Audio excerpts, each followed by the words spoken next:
Yo, what's going on, Dragon Ballers? Welcome back to another gameplay video. This time I've got myself on the right playing my newest version of ClashKu.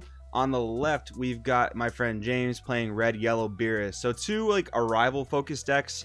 Kind of wanted to put these against each other just to see which ones are better, I guess.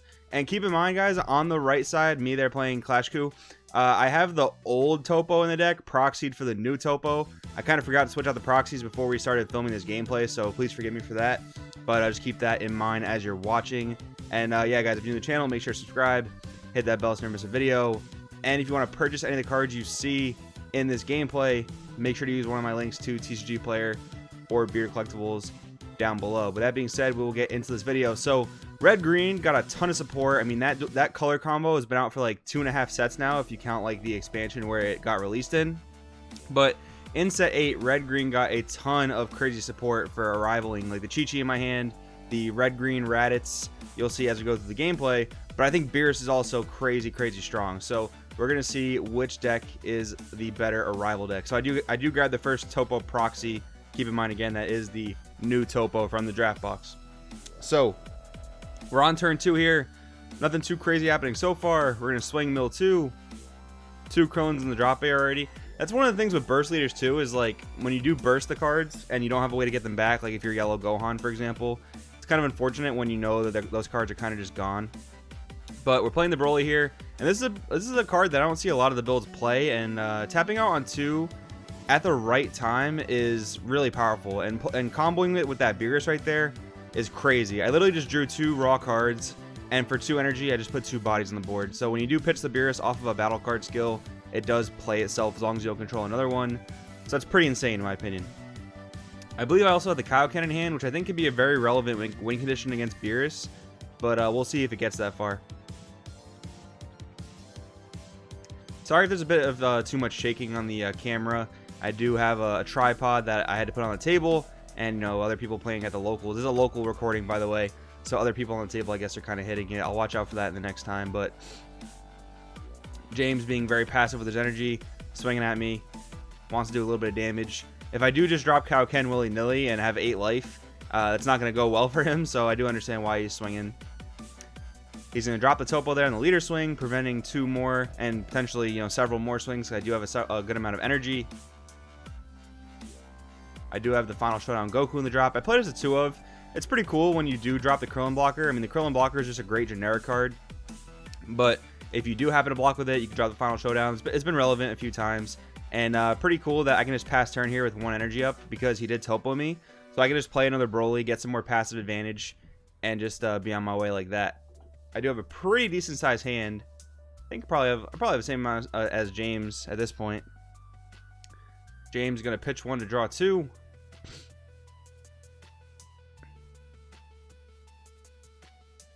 Now he could tap out for Dawn and Divinity here, but he probably wants to play a little bit more passively, I would imagine. But we'll see what he goes with. I think playing that Beerus would be the play. Yeah, that is the play. So he'll be able to keep up 2 more energy for denial or other things like that. Crit, not too bad either. Unfortunately, I have, you know, 3 15Ks that can answer the Beerus. But if he had another topo, that'd be pretty solid. He's gonna tap out here, huh? Interesting. He's gonna use the monkey in the drop area and tap out that way. Okay. I don't know if I agree with that necessarily. He's not leaving the energy up for the denial of hope, but he does have a fair amount of life, so he can probably survive the next turn, you know. And ClashKu isn't overly aggressive, I wouldn't say, so. He is going crit at the leader though. I don't think I really have a choice but to let that go. Alright, no, we are gonna use the Chi-Chi to combo. Combo the Beerus off the board. Arrival. We'll combo out of the attack and kill the topo. Pretty solid value. I pretty much comboed 1 card because the Chi-Chi replaced itself. Got some more board presence. Gonna go Beerus into leader. Again, not wanting to allow me to Kaioken freely. Kind of curious why he comboed that Chompo away. A little bit peculiar on James's part, especially because he didn't overwhelm right there, which I thought he could have done, but maybe he just wants to have it set up for next turn. And I do play Feet Kamehameha as a 2 of. It's pretty cool with the leader's backside crit. Double strike, sorry. And with this slow game, I'm not even awakened by turn 4 yet. I'm going to tap out for 4. for the Raditz arrival, pitch a card out of his hand, get Dawn of Divinity because that looks like the most annoying battle card, and just swing the 20k crit. He's going to After Image, take a life, drop the Gogeta, making it less threatening. We're going to go Broly into Beerus. We're going to go Gogeta into Beerus. And notice James does have the Goten super combo. One of the things we've been talking about is like the actual potential to deck out, because a lot of times it'll be like turn 5, turn 6 by the time you get to your Awakened status. So we're just messing around with Goten. At the moment he's playing Hellas, and I think we've decided it's pretty much better, but in this gameplay in particular, he's playing the Goten because there have been serious issues with almost decking out in this deck. So just keep that in mind. So he's going to pass going into turn 4. The ability to Awaken, but will he want to Awaken? We'll find out. If he wants to swing on my board here, I do have the Shocking Death Ball to Awaken myself, which is pretty nice. I do have a pretty solid board presence. So he's going to remove the Whis from his drop area and minus 5,000 the Gogeta. Potentially going to be able to kill it, but we'll see. So he's going to drop the Overwhelm Bardock. He does want to get a red-yellow back in the drop, I believe. So you can use his backside leader effect. Yep, so he's going to pitch the Beerus Arrival. Pitch a yellow, draw 2, and he does draw into another Beerus Arrival, so that's pretty solid. He's going to draw 2 more off the baby monkey. I guess it's like the Kid Goku monkey.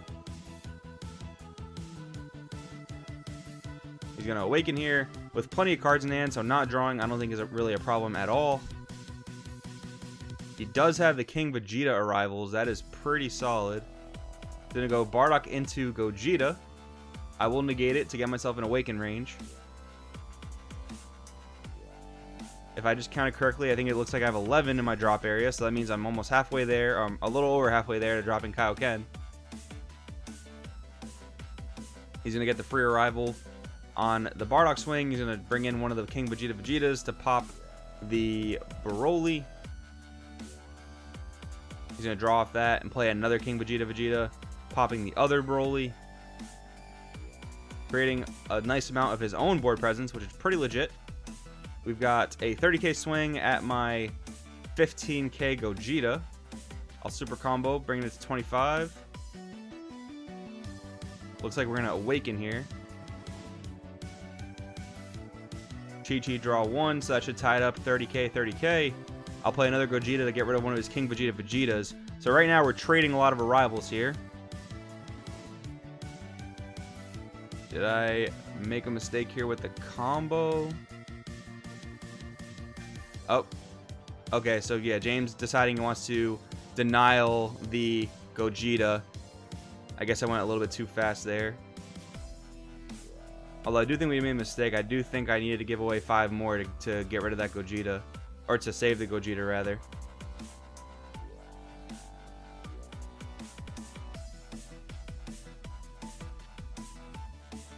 So I am going to arrival another Gogeta since the original Gogeta got denied, but he's still going to kill off my other Gogeta anyway.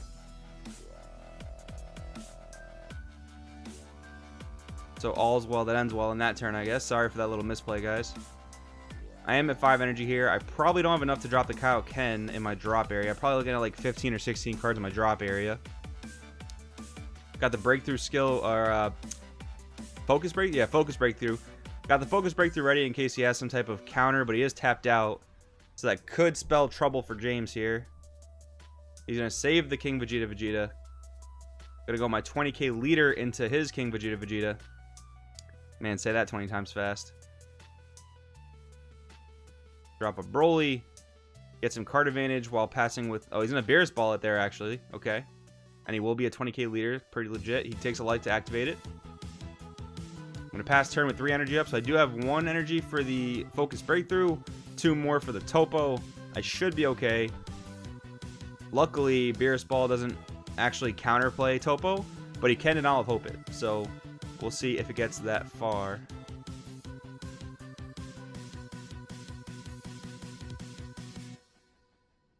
Looks like James debating if he wants to charge. He's going to charge the SCR. Doesn't want to drop it into 3 open energy. Understandable. And again, that Frieza SCR, very, very synergistic in Beerus.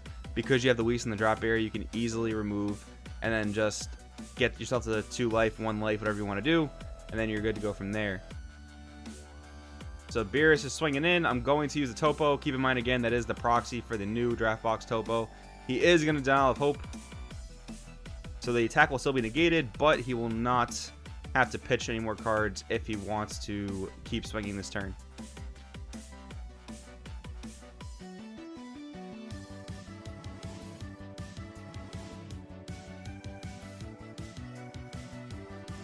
James is debating what he wants to do here. And it actually looks like I'm pretty low in hand. I only have 4 cards in hand now. He has about 7 or 8, it looks like.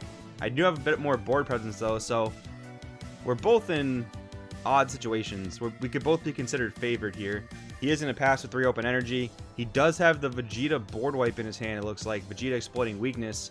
That could spell trouble for me. Hopefully I'm smart enough to attack first before I start playing things. Okay, there we go. Raditz swinging in a leader. And he's at 3 here, so if I could get him down to 2 life, I can either double strike him with the leader or double strike him with Gogeta.